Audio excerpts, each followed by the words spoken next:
Se você continuar exatamente como está hoje, com as mesmas decisões, o mesmo jeito de trabalhar e o mesmo ritmo, onde você vai estar no dia 31 de dezembro de 2026? E não é onde você gostaria de estar, é na prática, onde você vai estar, se nada mudar. A transformação começa aqui, começa em você. Se inscreva no canal. Pensa e visualiza. É esse lugar. Se você não gostou do que você viu, esse desconforto é um sinal. E é justamente esse desconforto que vira combustível para a mudança e para a direção. Inclusive, a ciência confirma isso que eu estou dizendo aqui agora. Tem uma pesquisa que foi feita que estudaram metas há décadas e descobriram um ponto central. Metas claras e desafiadoras elevam a performance em 90% a 250%. Porém, quando não estão alinhadas aos valores pessoais, reduzem tanto a motivação quanto a capacidade de cumpri-las. Mas quando a meta não conversa com o que é importante para a pessoa, ela desorganiza mais do que ajuda. Para facilitar, eu vou traduzir para o nosso dia a dia. Não adianta colocar uma meta agressiva para a empresa se por dentro você sabe que está indo para um lugar que você não quer. E também não adianta mirar no dobro de faturamento, por exemplo, se o preço disso é perder a saúde, o casamento e a relação com os filhos. Não pode, isso não pode acontecer. Então agora faz o seguinte, pega papel e caneta que estão aí perto de você, o seu bloco de notas, e escreve. A área que vai ser prioridade para mim em 2026 é... Você pode ter metas em várias áreas, mas para organizar o foco, você precisa de uma prioridade clara. Tem um livro do Brendon Burchard que chama O Poder da Alta Performance. Ele diz que é o seguinte, que a clareza na direção é o que evita dispersão e constrói alta performance sustentável. Aliás, é um conceito que ele defende. E é com essa direção definida que a gente vai avançar agora. Você vai transformar esse desejo abstrato de eu quero melhorar em uma meta concreta, específica e mensurável. Agora que você escreveu qual é a área prioritária para você em 2026, a gente precisa tirar do campo do desejo e colocar no plano material. E eu vou usar um modelo clássico, mas do jeito que funciona na vida real. Bem diferente da versão superficial que você vê por aí. É o modelo SMART. Escreve aí no papel. Específica, mensurável, atingível, relevante, temporal. Ou seja, com prazo. Vamos pegar um exemplo que dói no bolso, porque assim todo mundo entende, né? Tem gente que fala, em 2026 eu quero juntar dinheiro. Posso ser sincero com você? Isso não é uma meta, é apenas uma boa intenção. Eu quero que a gente destrinche isso dentro do modelo SMART. Meta específica, primeiro você tira a meta do campo abstrato, não é dinheiro, são 20 mil reais, e uma conta específica de reserva. Meta mensurável. A partir daí, entra a pergunta mais prática. Como que eu meço isso?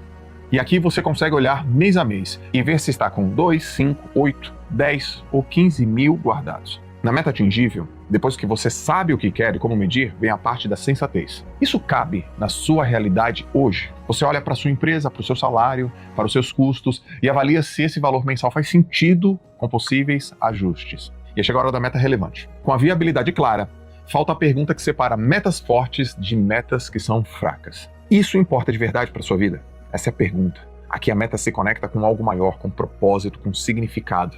Pode ser segurança na família, estabilidade no negócio ou liberdade financeira no futuro. E por fim, vem o que transforma desejo em compromisso, o prazo. Afinal, sua meta precisa ter tempo dedicado, precisa ser temporal, precisa ter prazo. Nesse exemplo, o prazo é 31 de dezembro de 2026. Entendeu? Assim fica mais fácil. E essa mesma lógica vale para a carreira ou para o estudo. Por exemplo, ela vale para qualquer área da nossa vida. Não é falar que você quer estudar mais em 2026. A meta inteligente seria, em 2026 eu vou concluir uma pós-graduação na área de administração de empresas, por exemplo, e estudar pelo menos 30 minutos por dia, das 6h30 às 7 horas da manhã, de segunda a sexta. Consegue perceber a diferença? Meta específica, mensurável e com prazo.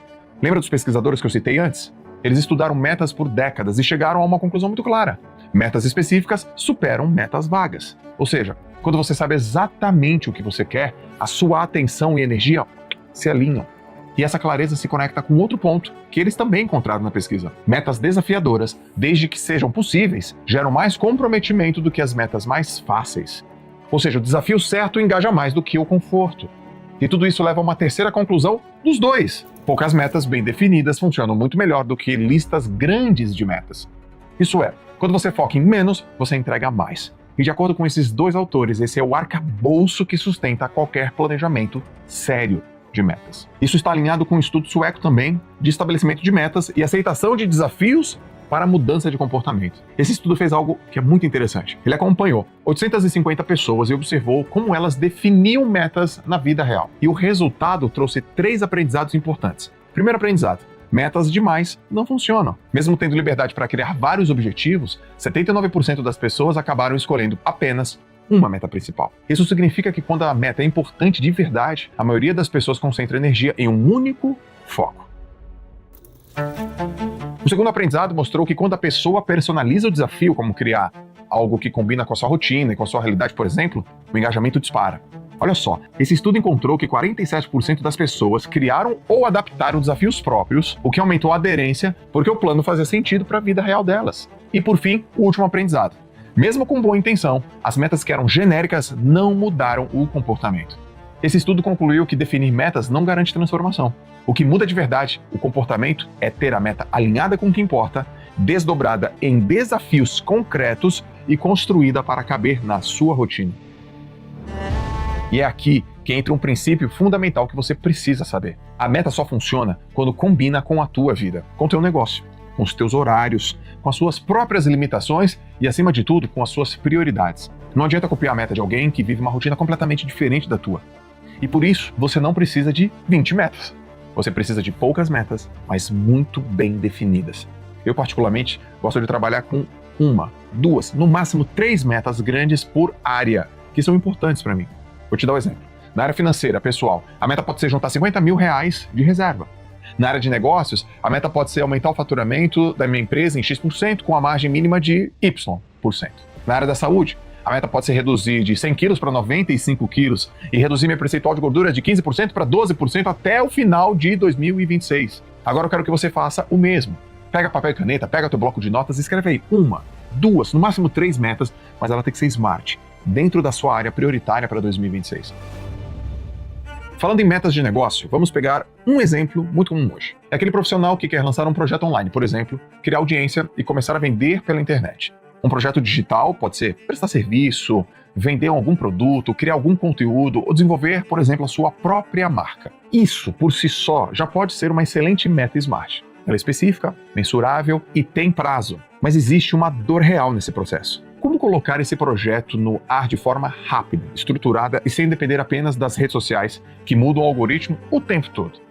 Por exemplo, alguns seguidores que trabalham com design, tráfego pago, copywriting ou edição de vídeo me perguntam sobre ferramentas para negócios online. E eu sempre respondo, use a melhor que se encaixa no seu momento. Para sites rápidos, acessíveis e que escalam com você, a minha indicação sempre é a Hostinger, porque é o jeito mais prático de transformar sua ideia em algo real, online e que vende de verdade.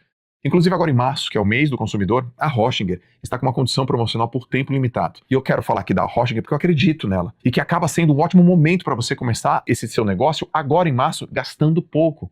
Porque é o seguinte, vamos pensar juntos. Se não agora, quando que você vai lançar o teu projeto online?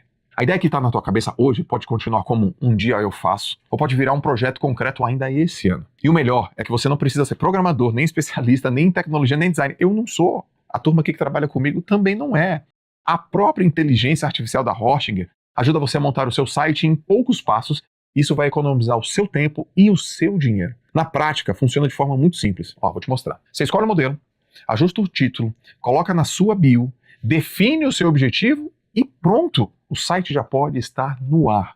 E já é adaptado para o celular, ou seja, qualquer pessoa que entra pelo mobile já vira cliente, seguidor ou comprador, sabe? Ficar bonitinho, ficar responsivo, não vai dar pau. É como se fosse a sua casa própria na internet, sem depender exclusivamente das redes sociais e dos algoritmos que mudam o tempo todo. Essa é a verdade, né, gente? Então, se uma das suas metas para 2026 é tirar algum projeto digital do papel, criar audiência ou começar a vender online, esse pode ser um passo muito estratégico para você. O link está aqui embaixo na descrição. E se você usar o cupom JOELJ, você ainda tem 10% de desconto extra. Porque quando o seu site entra no ar, você deixa de ser alguém que planeja começar e passa a ser alguém que começou de verdade. E começo vence intenção todos os dias. Agora que você tem uma meta clara para 2026, a gente vai resolver outro problema sério do planejamento. Aquela meta anual que vira desculpa para empurrar com a barriga. Você sabe como funciona. Janeiro é o mês da empolgação. Depois vem fevereiro e aí a correria começa. E quando você percebe, já está em junho. Chega outubro e você se lembra que tinha metas para cumprir. Eu tenho uma recomendação de um livro, inclusive, que se chama Um Ano em 12 Semanas. Muito legal, do Brian Moran e do Michael Lennington. Esses autores escreveram esse livro de maneira assim, absolutamente incrível. A ideia central do livro é muito interessante. Em vez de pensar o ano como um plano de 12 meses, você passa a enxergar o ano como 4 ciclos de 12 semanas. E cada ciclo funciona como um mini ano. com metas próprias, plano próprio, revisão no final. E por que esse método funciona tão bem? Porque quando o prazo é curto, você sente urgência. Você não fica com aquela sensação de tem um ano inteiro para resolver depois. E ao mesmo tempo, 12 semanas é o tempo suficiente para tirar do papel um projeto relevante. Dá, pior é que dá. E para facilitar a sua compreensão, eu vou pegar aquele exemplo da meta financeira que a gente falou há um tempo atrás aqui nesse vídeo. Até 31 de dezembro de 2026, eu vou ter R$20 mil de reserva. Lembra desse exemplo? Então se você olha isso como um bloco único de 12 meses, parece distante demais. E quando parece distante, o cérebro tende a procrastinar e dizer, depois eu vejo. Agora, se a gente divide em 4 ciclos trimestrais, a lógica muda completamente.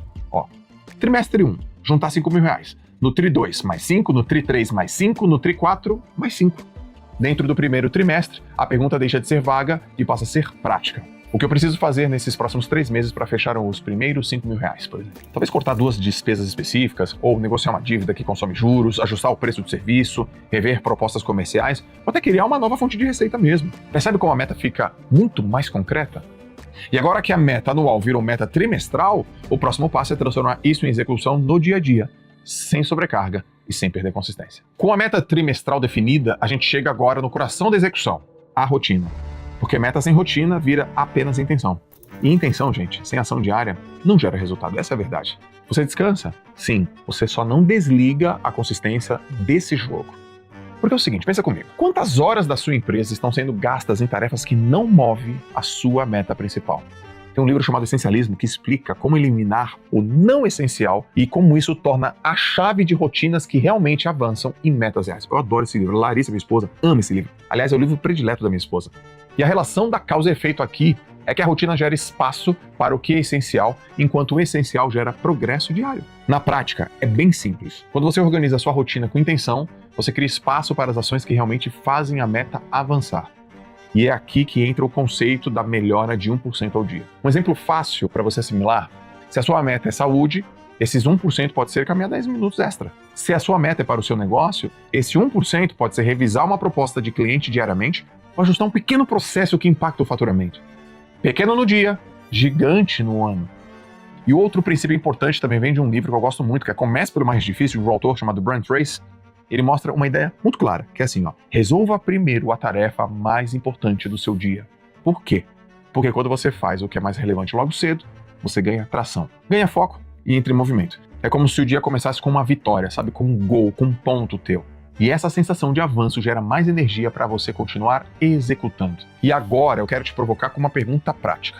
Qual é a ação diária que, se você repetir todos os dias, aproxima você da sua meta prioritária de 2026? Para e escreve isso. Porque meta trimestral define o foco, mas é a rotina intencional que transforma plano em resultado. O próximo passo agora é a parte que realmente separa a intenção de resultado, o acompanhamento. Porque planejar é importante, mas acompanhar é o que transforma o plano em realidade. Sem acompanhamento, a meta vira só uma boa ideia, esquecida ao longo do tempo. Por isso, uma prática simples que eu recomendo é a revisão semanal. Normalmente eu faço essa revisão no domingo com apenas 2 perguntas e são bem objetivas, tá? Pergunta número 1. O que eu fiz essa semana que aproximou da minha meta? E a pergunta número 2. O que eu preciso ajustar para essa próxima semana? Simples, direto, aplicável. Tem um livro que se chama Seja Obcecado ou Seja Mediano. E ele mostra que a revisão constante cria uma espécie de ambição sustentável e evita que você entre no piloto automático. Na prática, o que não é revisado se desgasta. O que não é acompanhado perde prioridade. E isso se conecta diretamente com o método SMART que a gente construiu até aqui. Percebe a lógica? Não é a intenção que sustenta a sua meta. O que sustenta a sua meta é a rotina, o acompanhamento e os ajustes ao longo do caminho. Porque quem revisa, corrige. E quem corrige, com frequência, evolui com consistência. Já que a meta entrou no tema de revisão e acompanhamento, existe uma crença muito comum, principalmente entre quem é mais velho, que diz assim, ó, plano a gente não conta pra ninguém, senão dá errado. Eu entendo de onde vem isso. Tem gente que torce contra, existe crítica, existe comparação. É verdade, essa é a verdade. Mas eu preciso te contar que a ciência explica que compartilhar suas metas vai aumentar drasticamente as chances de você conquistá-la.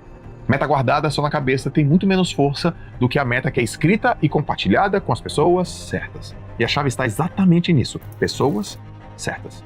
Você não precisa, e nem deve, inclusive, contar suas metas para quem não joga o mesmo jogo que você, mas deve sim compartilhar com quem caminha com você. Seu cônjuge, um mentor, uma amiga que realmente fecha contigo. Alguém para quem você possa dizer, essa é minha meta para 2026. Esse é meu plano para as próximas 12 semanas. E essa pessoa vai te apoiar, vai te confrontar se precisar, vai te lembrar daquilo que você mesmo prometeu para você. Então vamos fazer um combinado aqui. Hoje, depois que você terminar esse vídeo aqui, esse conteúdo, você vai escolher uma pessoa e vai mandar uma mensagem simples, assim, ó. Comecei a estruturar as minhas metas para os próximos meses de 2026. Uma meta importante para mim é essa. Aí você escreve e explica a meta. Meu plano para as próximas 12 semanas é esse. Explica também. Quero que você me cobre disso. E eu vou te atualizar a cada X dias, 7 dias. E assim você cria um compromisso externo. Porque sozinho é muito mais fácil negociar com você mesmo. Agora, quando você sabe que alguém vai perguntar, e aí, como que você avançou naquela meta? Que alguém vai te dar aquela cobrada, o seu comportamento muda. Então, use isso a seu favor. Compartilhe com quem está realmente com você, fechado com você, não com qualquer um. E pare de usar a crença, plano não se conta para ninguém, com a desculpa de não se comprometer com nada. Agora, para finalizar, chegou a hora da gente amarrar tudo que a gente conversou até aqui, neste vídeo, nesse conteúdo sobre planejamento de metas. Vamos relembrar. A gente começou pela direção. Antes de acelerar, você parou para se perguntar se estava indo para o lugar certo. E escolheu uma área prioritária para 2026. Depois, a gente entrou na meta SMART. Você viu que quero melhorar não é meta. Meta é o quê, quanto, como, onde, medir. Clareza, especificidade. E com essa clareza a gente sai do planejamento anual e a gente foi para o planejamento trimestral. Você quebrou o ano em 4 ciclos de 12 semanas e o que traz foco e senso de urgência. Aí a gente entra na rotina e na melhora de 1% ao dia. Você entendeu que não precisa de uma vida perfeita, mas de blocos diários de foco e de disciplina. Depois disso, a gente falou sobre como a gente acompanha e revisa. Porque meta é para ser batida e não para virar ferramenta de desculpa. Essa é a verdade. E que revisar o comportamento semanal é tão importante quanto olhar para o resultado final. E por fim, a gente chega ao compromisso externo. Você viu que escrever, planejar e compartilhar com pessoas certas aumenta muito a chance de execução. Agora, vem a parte mais importante de todo esse vídeo. O que você vai fazer nas próximas 24 horas com tudo que você aprendeu aqui? E é aí que eu vou te propor um pequeno desafio. Anota aí. Primeiro, escreve uma meta SMART para 2026 na área que hoje é prioridade para você. Não precisa estar perfeito não, tá? Precisa só estar no papel. A segunda coisa é desenhar um plano de 12 semanas para essa meta, com 2 ou 3 ações principais para o primeiro trimestre. Terceiro é, defina um plano mínimo semanal. Qual vai ser o seu bloco diário de foco? E aí escreve o horário, a duração e os dias que você vai fazer isso. A quarta coisa é mandar uma mensagem para uma pessoa de confiança sobre o seu plano de 12 semanas e o pedido claro para que essa pessoa te cobre, te lembre, fique provocando você. Se você fizer isso, nas próximas 24 horas, você já estará na frente de muita gente que passa o ano inteiro reclamando da crise do mercado do algoritmo, mas nunca dedica 1 hora para estruturar as próprias metas. E lembre-se do que eu sempre falo, o trabalho devolve, a disciplina devolve e o planejamento também devolve, tá? Mas é só para quem começa. 2026 pode ser mais um ano igual aos outros, ou pode ser o ano em que você olha para os números da sua empresa, para os resultados pessoais da tua vida, para a sua saúde e fala, dessa vez, eu não só sonhei, eu não só criei alto, eu me organizei melhor, eu executei e deu certo. E nesse vídeo aqui, que você está assistindo, eu espero ter mostrado para você algo importante para você enxergar o caminho. E agora no finalzinho eu vou te pedir 2 coisas, tá? Primeiro, compartilha esse vídeo, esse episódio com mais alguém que você quer ver crescer em 2026. Pode ser um sócio, um amigo, alguém da sua família, alguém importante que veio à sua cabeça. E segundo, deixa aqui nos comentários o que você achou deste vídeo, desse episódio de hoje. E depois me conta se isso tudo deu certo. Beleza? A gente se vê no próximo vídeo, no próximo JJ Podcast. Um forte abraço, valeu, tchau.